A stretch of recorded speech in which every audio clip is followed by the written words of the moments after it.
We'll send it out to you guys in the recording and that. So one thing I want to bring your attention to is down in the chat in the bottom of the screen. Just hit the chat button if you have any questions.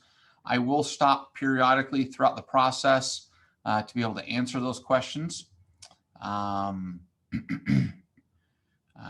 So, and really we want to make this as interactive as we can. We do have a large group in that, but we do want to make sure that we're answering questions.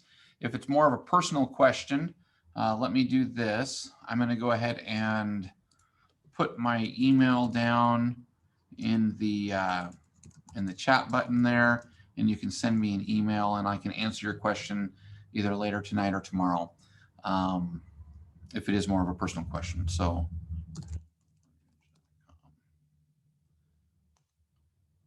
and my phone number, in case you guys need that, 971-304-51. Make sure I give you my direct line. So there's my contact information. So again, if it's more of a personal question, you don't want to ask it outright, feel free to shoot me an email or give me a call and we can chat one-on-one. So as we go through home buyer, this is a home buyer class, first time home buyer class. I call it Home Buying 101. And we will just start getting going on the actual home buyer class. So let me share my screen here with you. Okay. One way to be able to, and you guys should be seeing my screen. If you're not for some reason, just let me know in the chat there, and then I'll make sure that you can see my screen. But you should see Home Buying 101 on there. We went through and your landlord and I, Neighborly Ventures, we wanted to support you guys and really bring value to you. And so I want to thank, first of all, Neighborly Ventures for having me. Thank you guys for attending. Neighborly Ventures is really an outward mindset type of a landlord, where they believe in doing, instead of what's best for them, as honestly most landlords are going to do, they want you to rent from them for years and years and years and years and pay off their mortgage. Neighborly Ventures really wants what's best for you, and they feel what's best for you is to be able to own a home as soon as you can. They understand that wealth accumulation and generation accumulation with wealth is created through real estate, and they want that for you. So they teamed up with me back in April, May, June, in there somewhere, and we started offering homebuyer seminars. We also do some budgeting seminars and some credit seminars for you as well. But these ones are the home buying seminar. So, so Home Buying 101.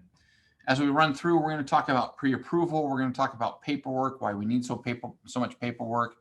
We're also going to talk about some of the common myths of lending, of buying a house. And then we're going to talk about rent versus buy and some things that are kind of mind-boggling to me in numbers. So why pre-approval should be your first step. And this is Freddie Mac, who is one of the main purchasers and securitizers of mortgages. They're the one that we sell most of our mortgages to, Fannie Mae and Freddie Mac. And so they said it's highly recommended that you work with your lender to get pre-approved before you begin house hunting. Pre-approval will tell you how much you can afford and can help you move faster with greater confidence in competitive markets. Now, let me just break that down a little bit. We are in a highly competitive market right now, and I'll talk more about that to come. But as I'm talking about a highly competitive market, it's a seller's market right now, and it has been a seller's market for the last couple of years. That means the deals that you may see on HGTV or someplace else, or the deals that you may hear of somebody getting, they're really not existent in this market, meaning you're going to get a good deal on a house, but you're not going to be able to get like a super awesome deal on a house. You'll get the seller to reduce their price by $50,000 and whatever. It's going to be really, really hard to be able to do that in this type of market, in a seller's market. seller's market means that multiple buyers are making offers on houses. And we're finding right now that some houses, we had one last week that our client was one of 27 offers, 27 clients that had made offers on that house. So 27 offers. That seller gets to pick and choose which one they make. So therefore, if it's a house that has not been sitting around for a little while, and I would term that as about 30 days, if it's a house that just hit the market, that house is going to get a lot of offers right from the get-go, unless there's something wrong of it. So the houses that have been around for a little while, you might be able to get, what we call kind of a good deal, or we're getting the seller to pay a lot of different things. But also a competitive market means that we have more inventory. Right now we have 1.8 months worth of inventory, meaning if we don't add more inventory, which we always do, but if we don't add any more over the next 1.8 months, we would have all the houses on the market sold. Now, a healthy market is about 5 to 6 months worth of inventory, and that's also a buyer's market. Now, with that, that also means that because it's a competitive market, there's been some theory that we're heading for a housing bust. And so with a housing bust, let me just see here. I noticed that there were some emails going through, and I want to make sure it wasn't any of you guys. So with a housing bust, like we had in 2008, we had that because of multiple different reasons. We had that because of lending practices that were not solid. We had that because of inventory. And, again, there were also just a great recession that hit us right at that time. So we had a lot of different things that caused the housing bust of 2008. Right now, we're in a completely different market. And so, and we don't see that market changing for literally probably 5 to 6 years from now. We have more people hitting the market every day that are home buyers than we did back in 2008. And we have more over the next 6 years in the bracket of 33 to 39 years of age, which is most first-time home buyers now. They're anywhere from 33 to 39 years of age. And a lot of them, 80% of the ones that get married and have a child, 80% of those buy a house. So we have a lot of people right now that are starting to flock to buying a house and doing that. So we really do see the competitive market for years to come, for the next 4, 5, 6, could be 7 years to come. So it's always great to be able to get in early on those markets, buy a house, and go forward.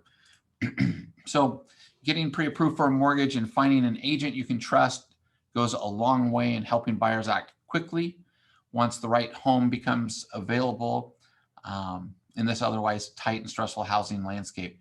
And this was the chief economist from Zillow. You guys may know Zillow. Zillow is a great place to be able to look at houses and that. So what's the process? How do I get pre-approved? And really, what's the process? A lot of people have heard a lot of nightmares about the process of buying a house, but this is really it. And it's not that bad.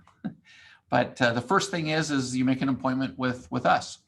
We'll then take your application. We normally do that over the phone. We ask for supporting documentation. We're going to go through a list of what that supporting documentation is. It's going to feel like we're asking for a lot and really for almost everything except for your DNA, but we'll explain why. The underwriter will review your loan application and will approve it based upon everything that we've sent in and based upon certain conditions. You go out and you search for a property. In the meantime, you present an offer. You have your realtor present an offer to the listing agent on the house. And then you come to terms with the seller on a house. You get an accepted offer. We then will order an appraisal. We'll, in the meantime, satisfy any conditions, any underwriting conditions that the lender may have. As soon as we get your title report and your appraisal, we'll send that back into underwriting. So you really are underwriting 2 to 3 times, where the underwriter is looking at your loan 2 to 3 times during your loan process. That last time, the underwriter is reviewing it to give your final loan approval. your final sign off. Once you obtain that, then we'll order loan documents, and then you'll go into the title company and you'll sign. With us, you're going to sign about 95% of your loan documents online. And then when you go into the title company, you're going to sign about 5, 6, 7 documents there, and that's it. It takes around 10, 15 minutes at the title company, and that's it. As soon as you do all of that, your loan documents go back to the funder, and they'll review everything, confirm that everything's signed, confirm all conditions are met, everything has their final sign off. We have the appraisal in, the title report, and all of that. And at that point, then your loan will fund. When it funds and it records with the county, then you own the house. Now, this process takes about 30 days, sometimes 45 days, but it takes around 30 days or so in that process.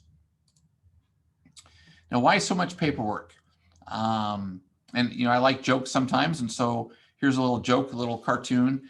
After the big mortgage mess, we're being a bit more careful these days. I'll need your tax returns, your financial disclosures, plus letters of recommendation from the chairman of the Federal Reserve, the president of the United States, and the Pope, and Oprah. And so sometimes it really feels like that, honestly, that we're just asking for so much. But there's ways to be able to get around that, and ways to be able to set yourself up to have a really smooth and successful loan process. We'll explain more about how to obtain that. So why so much paperwork? I'm asked all the time, why do you need this? Why do you need that? A lot of it is because of the mess that we had in 2008. And let me back up even beyond that. I've been in the business now 22 years, almost 23. During that period of time, we went from 22 years ago, our disclosures, we had 18 disclosures in our loan application package. Now we have 53. So there's been a lot more disclosures that have been added. Every time that something happens, whether it's a lawsuit or whatever, you've got attorneys on either side, you've got Congress, who then creates loan disclosures.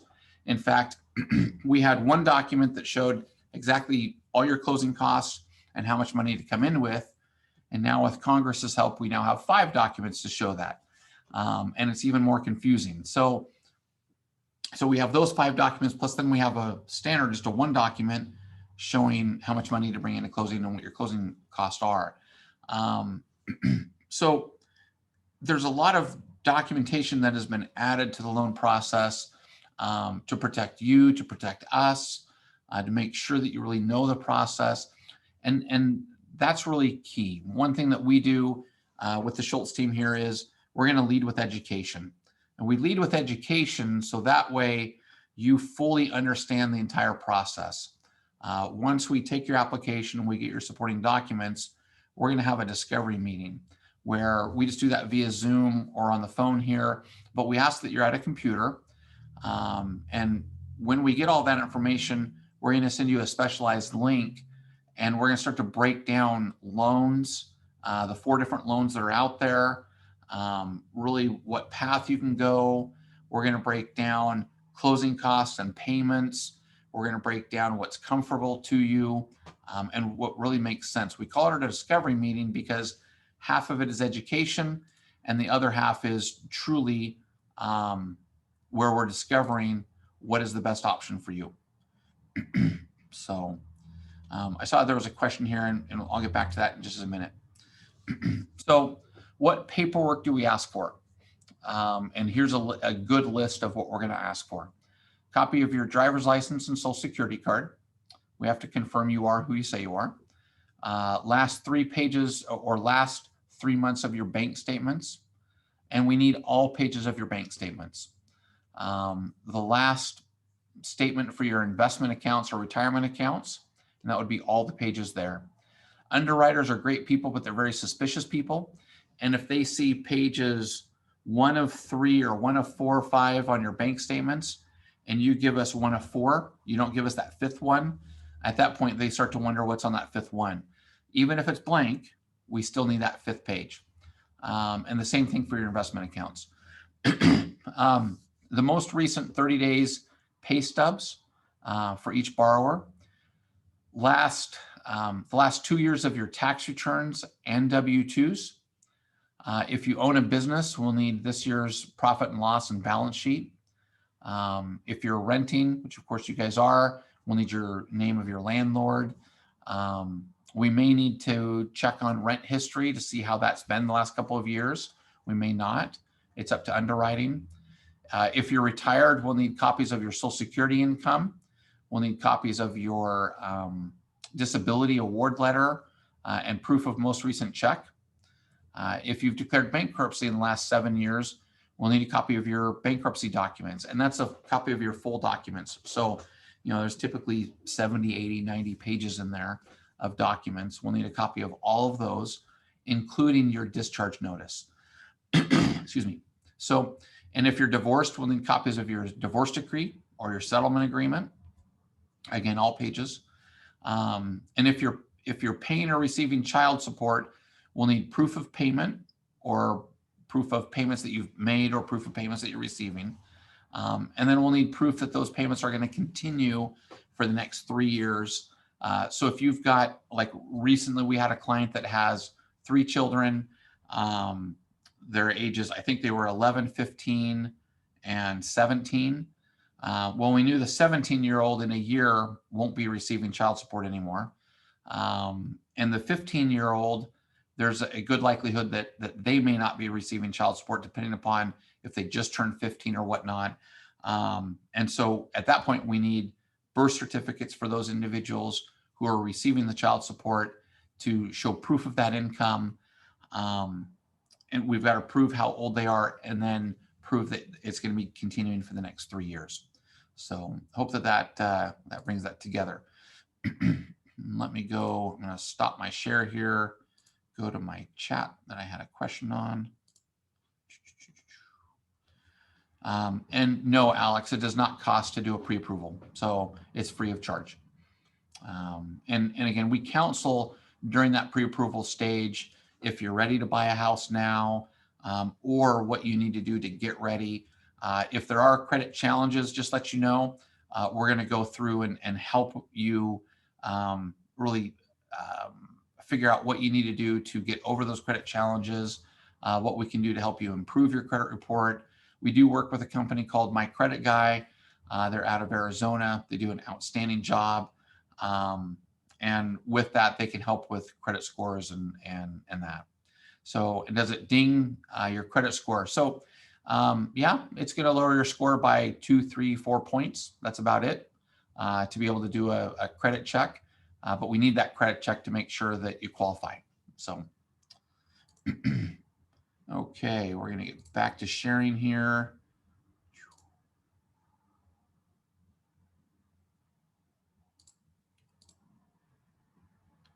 Okay, so again, you guys should be seeing the slides here. And if you're not, just let me know there in the chat. So I do want to talk about really an unfair competitive advantage that because we're in this competitive market right now, the unfair competitive advantage that we bring to the table that we want to help you with. And that is, there's really 3 levels to a pre-approval or pre-qualification. There's a pre-qualification, which is you and I just talking over the phone, and it's kind of a what if. That really is not good for anything in our market right now. There's a pre-approval, which means we've pulled your credit, we've reviewed all your income, we have your application, we've reviewed all the documentation that you've sent us, your assets, your income, all of that, and we've proven that you have the ability to be able to purchase a house and to be able to repay a loan. So we then give you a pre-approval. We've also ran you through our one of our automated underwriting engines. And so that's what all lenders do. They run your loan through an automated underwriting engine. We then get an approve eligible, and then we're good to go. You're ready to go out and buy a house. So that's where our industry right now stops. And they stop right there because the next level costs us as lenders a lot of money. That next level is to send your loan into underwriting to the most expensive person on our team, the person that doesn't have any time right now because of all the refinances that are coming in and the loans and that. And so that next level is something that we at Waterstone Mortgage and the Schultz team, we've committed to you, committed to those that are purchasing a home, that we want to go and obtain a full underwritten loan approval. Let me explain why. Pre-approvals right now, about 75% of them really do go through and they buy a house. About 25% have what's called a sale fail. If you go to Zillow or Realtor.com and you're searching for property, you may see from time to time a property that it says on the remarks that the house is back on the market, not due to the house, but due to the buyer's financing, something to that effect. And that means that the buyer's financing didn't go through for some reason. And that's about 25% of those pre-approvals these days. So realtors are starting to understand that. And they're starting to wonder, when you're making that offer, yeah, you may be one of the 27, but okay, what reputation does that lender have that you have a pre-approval from? What's the likelihood of this loan really going through? There's a lot of questions that they start to have. And we do a couple things to help overcome that. One, we've got a great reputation here in the Valley, and so most realtors know us. But what we do is in being fully underwritten approved, that now tells the seller that your offer is as good as somebody paying cash. The only difference is that you need an appraisal and you need a title report. That's it. And so we've got you fully underwritten approved. Now, when your agent goes to submit your offer, one thing that we say to your agent is make sure that you CC us when you send in that offer, because it's always done via email. So now I know who the listing agent is. I'm going to call the listing agent and make sure that they know that you're fully underwritten approved, not just pre-approved, that your loan is good as gold, that there's no problems on your loan, and that your loan will go through without any problems. The only thing is we need an appraisal and title report. And I want to remove all doubt from that listing realtor that there's a chance that your loan might not go through.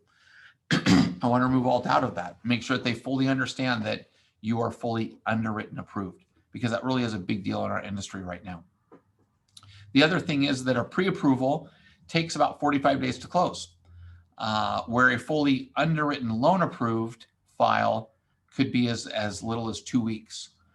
So we can close in as little as 2 weeks at that point, opposed to 45 days. So now as you have other people making offers that are coming in and they're saying, oh, we'll close in 45 days, or maybe we may even close in 60 days. Our offer comes in and says we're fully underwritten approved, good as gold, and we can close in as little as 2 weeks. Well, at that point, that now creates an unfair competitive advantage for you, where you can get your offer accepted much quicker than somebody who's just pre-approved. So those are really the 3 levels, and that's how we help you create an unfair competitive advantage. Now, Homebuyer myth number 1. It's been a long day. So my credit has to be perfect, and that really is false. The reality is that with the borrowers that we work with, your credit has to be 620 or higher. If your credit is not at 620, and that's due to COVID restrictions. And so if you're not at 620, then we're going to help you get to that level. But really, we work with borrowers that are at 620 all the way up to, I had one today that was 800. But as we look at this score, this is really from FICO, which is one of the 3 credit reporting agencies that submits your credit scores. And so, I'm sorry, Ellie Mae's latest origination insight report. So, and Ellie Mae is the company that we all use for our loan software. Most of us use for our loan software, so they can collect this data. I'm sorry, that's who it's from, not from FICO. But they're talking about the FICO score here. Now we work off of the middle of your 3 credit scores. So there's 3 credit scores that we all have, and we work off of that middle score. As long as that middle score is 620 and above, we can obtain a loan. Here you can see that according to Ellie Mae, 9.1% of people buying houses had a score between 600 and 649. and 19.4% had a score of 650 to 699. So that's not perfect scores. I mean, that's, they've got some credit there. They either may have a lot of outstanding credit. You don't even have to have any late pays to have a credit score at 650 to 699. And so 24% is at 700 to 749. And then what we would consider more kind of perfect credit would be 750 to 799. But what we consider to be perfect credit, so the best that you can get would really be 18 or 800 and above. And you can see that really only 13% of the population that was qualifying for loans at the given time had a score of 13%. I'm sorry, had a score of 800, and that was 13% of them. So scores really from 600 to 649, 57% of the individuals that were qualifying for a mortgage had a credit in that specific position. So, and again, you can get a mortgage in those in those credit scores. You just have to have a score that's 620 or higher right now due to COVID. Pre-COVID, we could go all the way down to 580. So right now it's going to be a little bit higher because of that. And it's because with COVID, what's happened is that a lot of lenders and the uncertainty in the markets have tightened up. So that's really the reason why. Second myth is that I need 20% down. And again, that's really not the case. There's four basic different types of loans that are available. There's USDA, FHA, conventional, and VA. So USDA is a 100% loan. All of these right now require a 620 or higher credit score. I'm showing you credit scores that were pre-COVID, and we will get back to that. I don't know exactly when, but I want to show you credit scores pre-COVID to know where we will be going back to. But again, right now it's all 620 and higher. But USDA would allow at a 600 credit score pre-COVID. It's 100% financing, absolute great loan. We'll talk more about these loans here. I'm going to show you some scenarios with these loans here in a minute. But and then FHA is 3.5% down, and that would go down to a 580 credit score. Conventional is 3 to 5% down at a 620 credit score. And then VA would go 100% financing at a 600 credit score pre-COVID. Now, when you're buying a house, there are some upfront costs. And those upfront costs are really earnest money. The more earnest money that you can put down in a house, the more likelihood that you're going to get it accepted. And let me explain what earnest money is. Earnest money, just basically, when you write an offer on a house, you're going to put some money in escrow, which is a neutral third party. Typically, that money is going to be at a title company, at AmeriTitle or Fidelity or one of the different title and escrow companies in town. There's 4 of them. Just give me one of those. That money then gets put into, when you're making your offer, you get it accepted. That money then gets put into escrow. It sits in escrow, and the money that you need to bring in to close will be taken off of the earnest money. So for instance, let's just say that you needed $10,000 to close, just a round number. That's your down payment and your closing costs. And you put $1,000 earnest money down. Well, at that point, you would bring $9,000 into the title company to close. You already have, and that would be your total of $10,000. You already paid $1,000 earnest money. That money just comes off of the money that you need to bring in to close. Now that money sits there, and should you decide, not because of an inspection or not because of an appraisal, not because something happens and maybe you lost your job during the process, now you don't qualify. But you get down to the road, and a week before closing, you just say, you know what? I have a bad feeling about buying this house, and I don't want to buy the house now. At that point, the seller will keep your earnest money. And they'll keep your earnest money because they've taken the house off of the market for you during that period of time. So it's only fair that they'd be able to keep your earnest money. Now, if you did lose your job a week before closing, and we've had clients that have done that. We've had clients that have passed away right before closing. Something like that happens. that is not your control. The house doesn't appraise, and you and the seller can't settle on a price.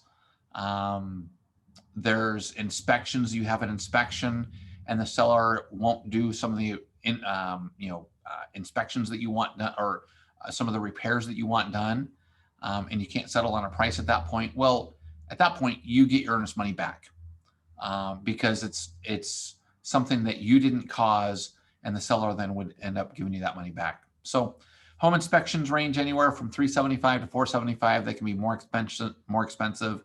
There's optional inspections like sewer scopes and radon inspections, and dry rot inspections. There's a lot of different ones that you can buy. Those are, I'm understanding, from about $150 to $500. Your realtor helps you out with all of those.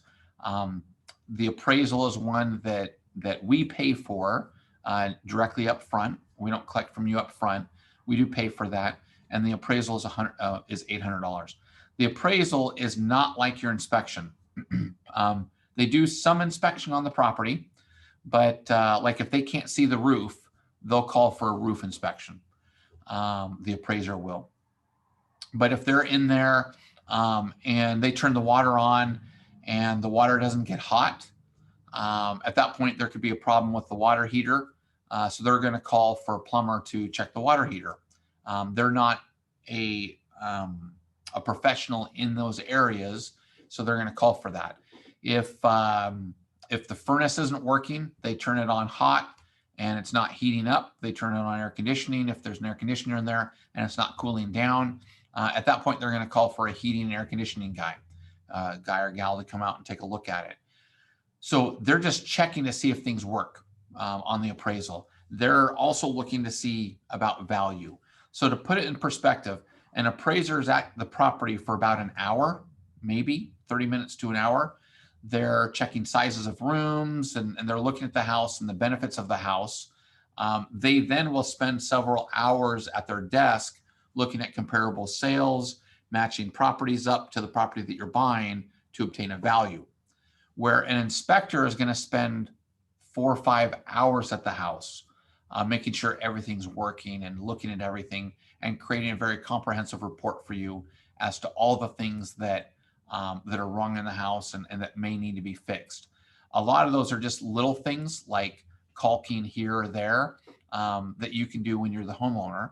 But there could be some major things in there.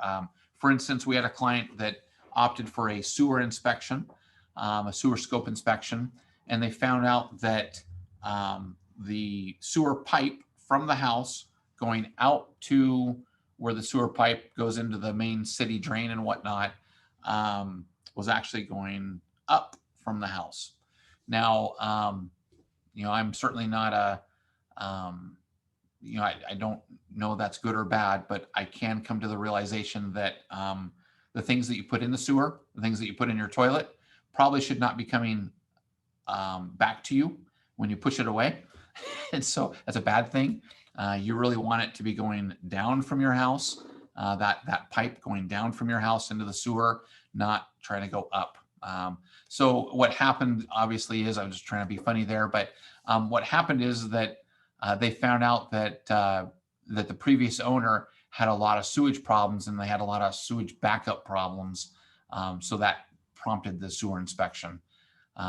So anyway, upfront costs, for some lenders, not for us, but for some lenders, they will require you to pay for the appraisal upfront. We don't. I pay for that upfront. And so, when you're buying, or when you're buying a house, the closing costs, there's 2 sets of closing costs. There's an appraisal, processing, underwriting, doc prep, credit report, flood cert, title, and escrow fees. Those are one-time fees that you only have when you do a loan.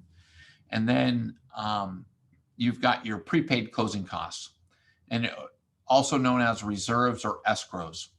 And so those are going to be, I call those items that never sleep. Those are taxes, insurance, and interest. Now, on closing cost strategies, and again, when we look at purchasing a house, you've got your down payment, and then you have your closing costs that you need to pay. Now, your down payment, as we went back to the slide here, if you're doing a USDA loan, it's 100% financing. If you're doing FHA, it's 3.5% down, or it could be 3% down with conventional. Closing costs are going to be about 2.5 to 3% of the purchase price. Now, with that, that can be pretty expensive. That can be really expensive. So that could double almost how much money you're going to need to bring in to close. So what we find, and it's still working even in this competitive market that we have right now, where we see a lot of strategy 3 on the closing cost strategies here, where you increase the price of the house to pay the closing costs. So right before our event here, I had a realtor call me, and we have a client that's making an offer on a house. The house is $305,000. They're actually increasing the price of the house by $3 to $313 to cover closing costs. So $8,000 in closing costs. So that's one way to be able to do that. Now, closing cost strategies, as we run through these, you pay your own closing costs. So if you have the money, great. You can get a gift for closing costs from relatives, gift for your down payment from relatives. But that's going to be really the best strategy that you can follow, to where you don't need to ask the seller for anything. Number 2, the seller pays closing cost. That's going to be extremely hard in this market. Not impossible, but extremely hard. So if that, on that deal I was just telling you about at 305, if we just made the offer at 305 and had the seller pay $8,000 of the closing, remember, you're lowering the price of the house by $8,000. So you're asking that seller to take that hit. In the competitive market that we're in, most of the time that's not going to work. Now, if the house has been around for 3, 4, 5 months, then at that point, everything kind of changes and you have more leverage. So you may be able to ask the seller to pay closing costs. Really just use the counsel of your realtor at that point. So number 3, you increase the price of the house to cover closing costs. The risk there is that the house won't appraise. If the house does not appraise, then you're back to negotiation. So there's a risk there with strategy 3, but that's the one that we see most of the time right now. And it's pretty rare right now that we're not seeing houses appraise. Again, really use the counsel of a realtor. If you don't have a realtor, we can refer one to you. And then number 4, we increase your interest rate to cover closing costs. So I mentioned earlier that we sell our loans to Fannie Mae and Freddie Mac. They're one of the main purchasers of mortgages and securitizers of mortgages. With that, as we do so, they have benchmarks of rates, and we get, if we'll get calls all the time that a client will say, "What's your rate? What's your rate?" We don't have just one rate. We have a rate stack, and a rate stack may be from 2% all the way to 6% on interest rates. And so if we sell a rate at 2%, then it may cost the client quite a bit of money to obtain that rate, called discount points. Where if we sell a rate at 2.5 or 3%, 3.5%, that may be what we call our par rate. So there's no fees to obtain that rate. Anything over that 3.5%, then Fannie Mae and Freddie Mac, they start to pay us more money for those loans, and so we then forward that savings onto you. So for instance, strategy 4 we used with a client not too long ago, where they paid a higher than market rate. They got enough money to pay their closing costs to be able to buy the house. Now that can be one strategy that you want to follow in buying a house in today's market, knowing that down the road you're probably going to refinance at some point to obtain a lower rate. For this client, the reason why they employed that strategy was they knew that down the road they were going to remodel the house here real quick, and that shortly down the road, within a year, they were going to refinance into a lower rate. They were also going to have enough equity at that point to avoid maybe mortgage insurance or some other factors. So that's why you would employ that rate or that strategy. So myth number 3, buyers pay their realtors fees. And that's really not the case. The process of buying a house on the realtor side is there's an initial appointment.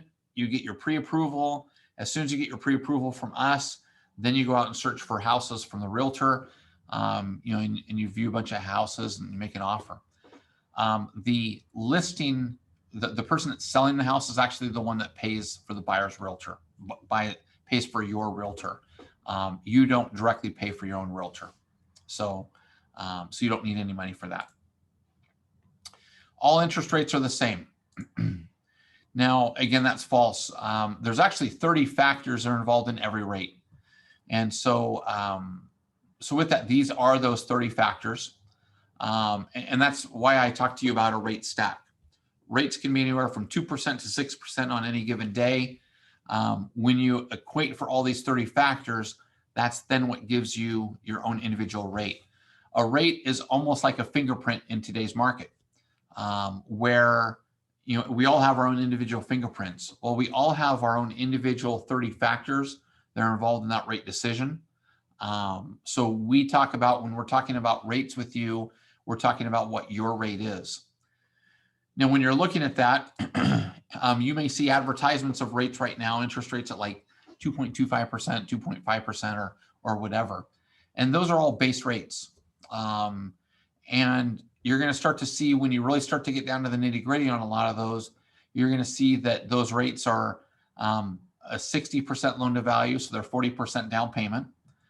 Therefore a 740 or higher credit score, and that. The reason why I bring this up is because these 30 factors right here are called loan level pricing adjustments. Those loan level pricing adjustments are based upon what the current rate is today, the base rate today.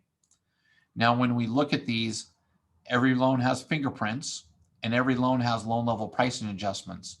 So these hits here, where if you put 10% down on a property, your rate's going to be about 1/4% higher than somebody that put 40% down on a property if you have a 740 score. So it's going to be a little bit higher because there's more risk on your loan than there would with somebody putting 40% down.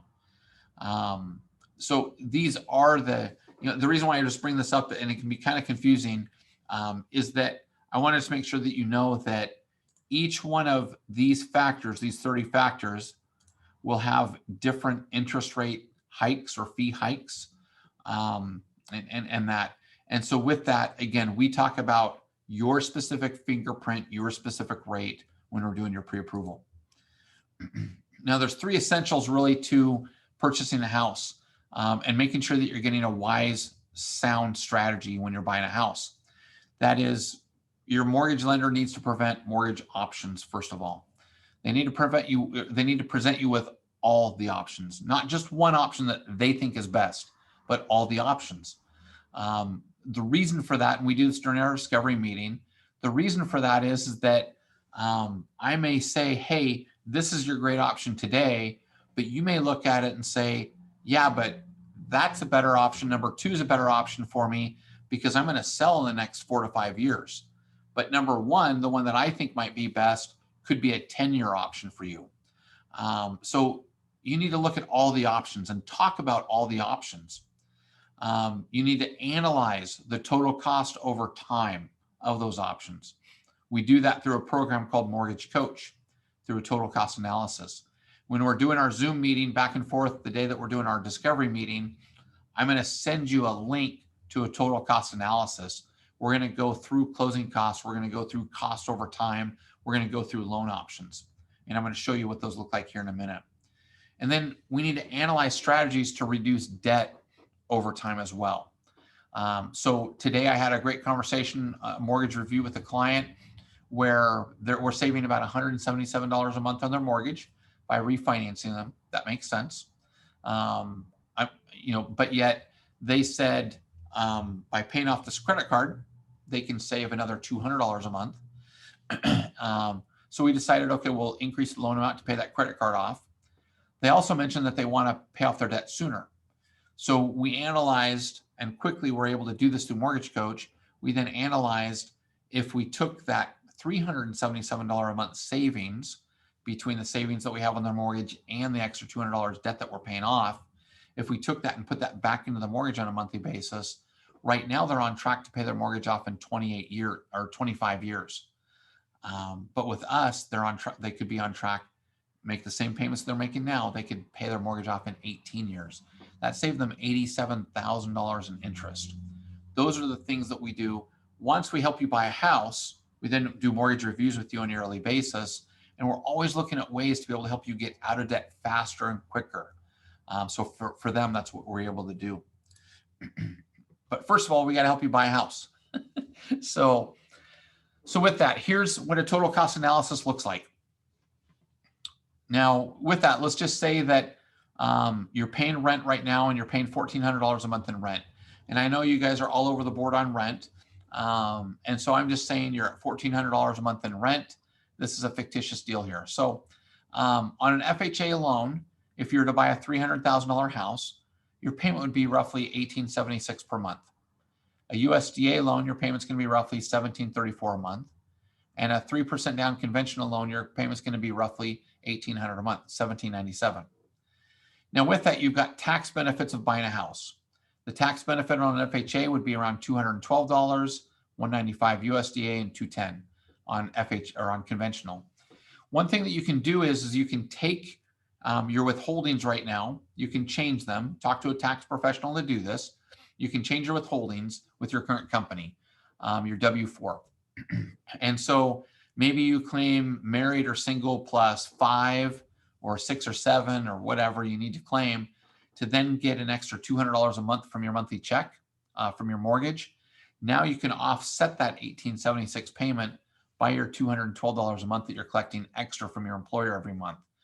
Or you don't do that, and when you file your taxes at the end of the year, you're going to get a big check back of around $2,400 because that's the tax benefits of buying the house.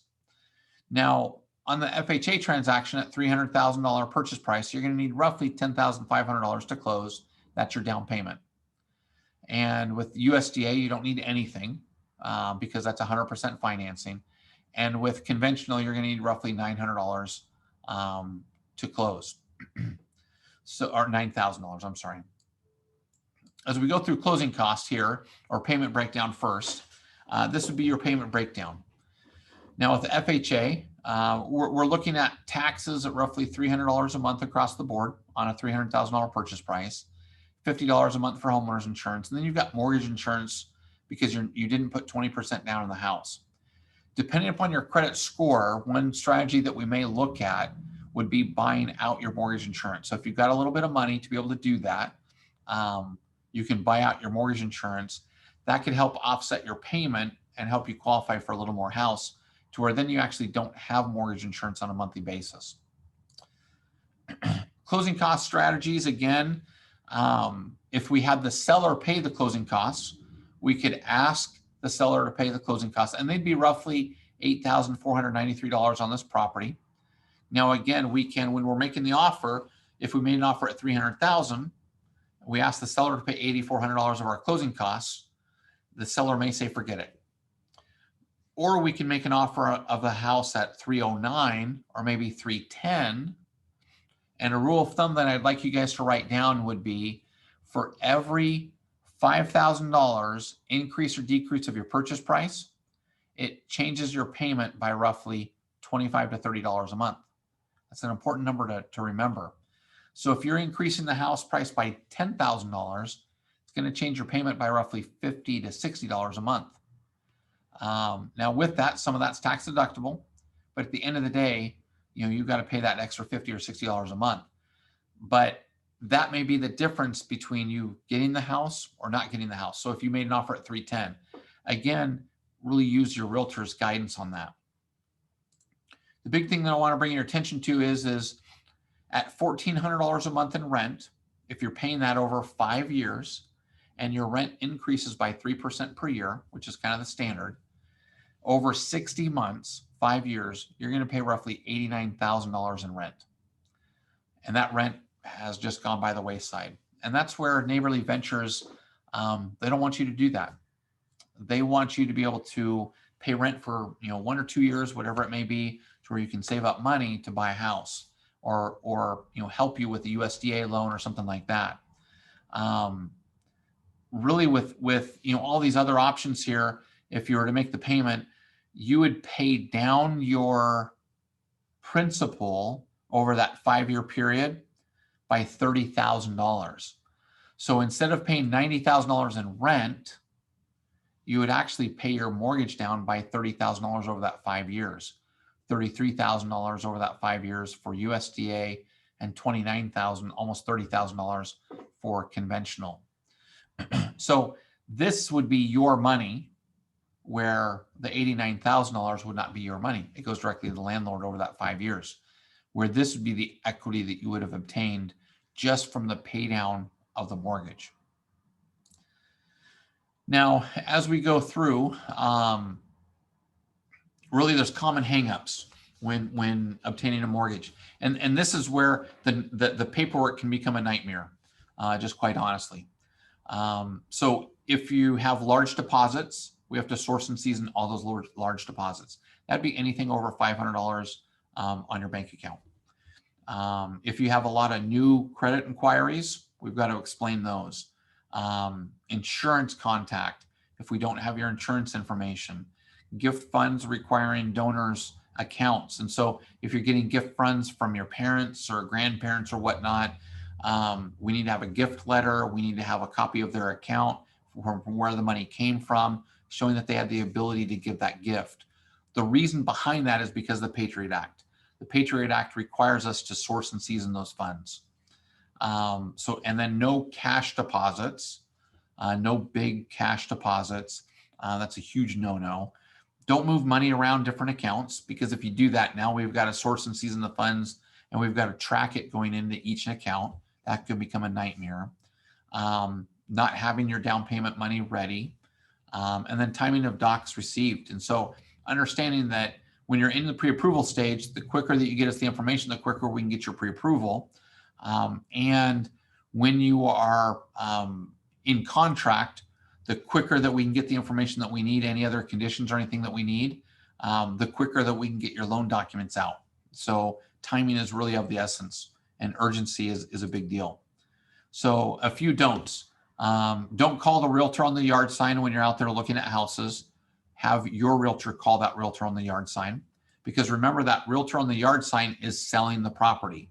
So who do they work for? They don't work for you, they work for the seller. So their best interest is to be able to sell that house as high as possible. Don't open and apply any new credit once you've gone in contract. Don't keep mattress money. That just means don't keep a bunch of money at your house. Make sure it's in your bank account, and then it's seasoned, which would be over 2 months. Don't hesitate to ask any questions. You're going to have a lot of questions when you buy a house. The reality is it's a scary thing, and you're going to have a ton of questions. And so don't hesitate to reach out to us. We're more than happy to help you answer those. Don't believe valuations on Zillow. Also, I'm going to add in there, don't believe credit scores on Credit Karma. And so Credit Karma has a different scoring algorithm than what we look at. And so a lot of times our credit scores are a lot lower than what Credit Karma is. Don't go into new build communities, so a bunch of new houses and that, without your realtor. Always make sure that you have your realtor with you, and don't pay collections right away. So if you have any collections, if you have credit issues in that and you have collections, don't pay those right away. Give us a call. Let us walk you through those, because there may be a way to be able to work with those to get them off your credit report, or we may pay those at closing if they're required to be paid. But if you pay them right before the loan or right before we take your loan application, that can actually lower your credit score, and it can dramatically lower your credit score because it could count as a new collection against you. So the S&P Dow Jones Indices managing director and chairman, he'd said home prices continue to rise across the country. And so he's looking at, his title sounds pretty official, but ultimately he's an analyst. And so he's saying that really home prices are going to continue to rise across the country really for years to come. So and I just want to thank you guys for attending. And at this point, just really answer any questions that you guys may have. Let's see here. And so our student loans for my PhD, a hang up. We can talk one-on-one on that. Having student loans is not a hang up. We've had some where, and PhDs have done this. Some teachers have done this. Nurses have done this, where the loan's going to be forgiven over time. So if we can get that documentation, we can show that, and then we don't have to count the student loans against you. Right now, of course, student loans, you're not making any payments. At least I suspect you're probably not making any payments on student loans. I know that they've been forgiven, or the payments have been forgiven right now. They're in forbearance. But with that, we do have to hit you with a payment on a monthly basis of anywhere from 0.5% to 1% of your loan amount. So if your loan amount is $5,000, we've got to hit you with a payment of $50 a month.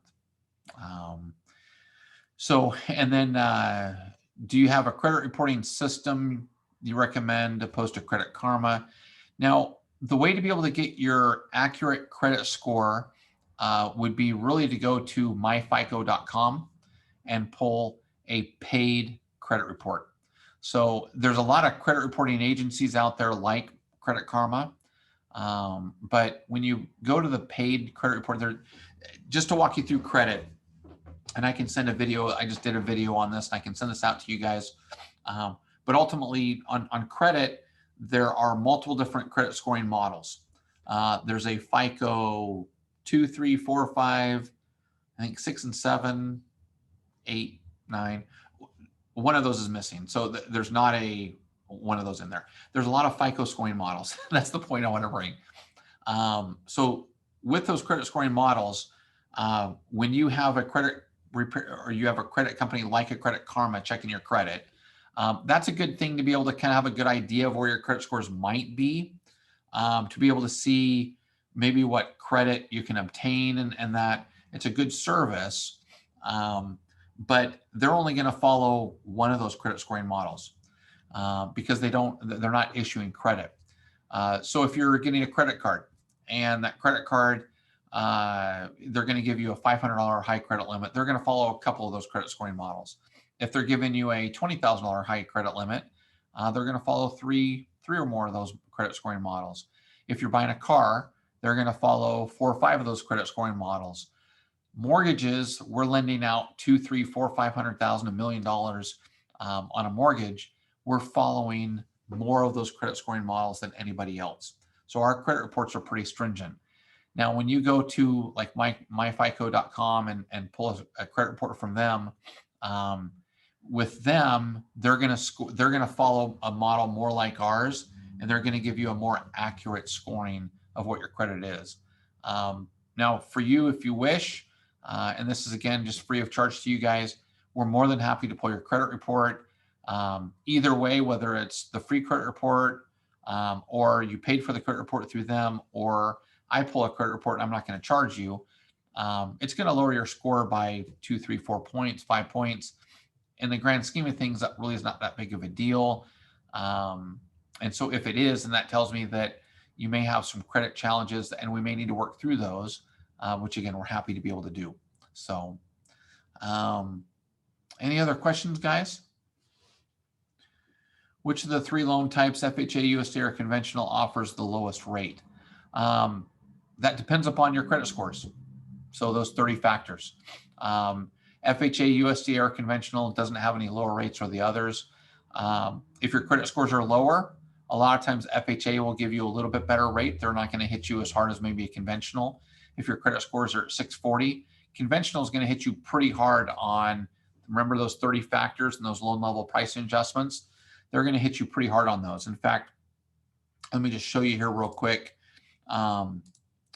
When I share my screen again, if we go back to conventional here, if you have a credit score of 640 and you're putting 5% down on a house, then this will be more to the cost for obtaining the interest rate. But your interest rate's going to be, the cost is going to be roughly 2.75%, which really means that your interest rate, instead of being maybe, if the going rate's 2.5%, you're going to pay probably 3.5%, almost 4% for that interest rate, because this would be the money that you either have to bring to the table to obtain that rate at 2.5%, whatever the going rate is, or we can increase your interest rate to cover that fee. But they're going to hit you pretty hard, where FHA doesn't do that as much. They're a little more forgiving. So again, it depends upon those 30 factors. No two people have the same interest rate.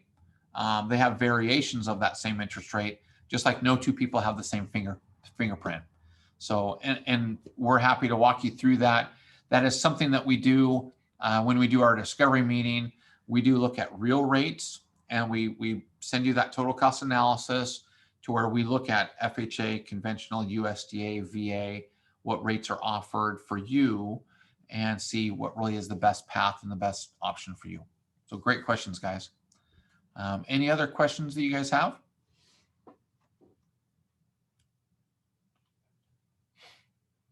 All right. Well, so I'll hang around for a couple minutes more, and if you guys have any questions, then please let me know. And again, we are recording this at this point, so we'll send this out to you guys, so you have the recording. So if you want to watch it again, and we'll be in touch. And if you guys have any questions offline that you want to send me an email to, and maybe it's a personal question, I'm happy to answer those. For you that want to move forward and see it, if buying a house makes sense for you right now, we can do that. You have my email address. Just shoot me an email, and we can set up a time to be able to move forward. Again, the first part is we take your loan application. We do that over the phone.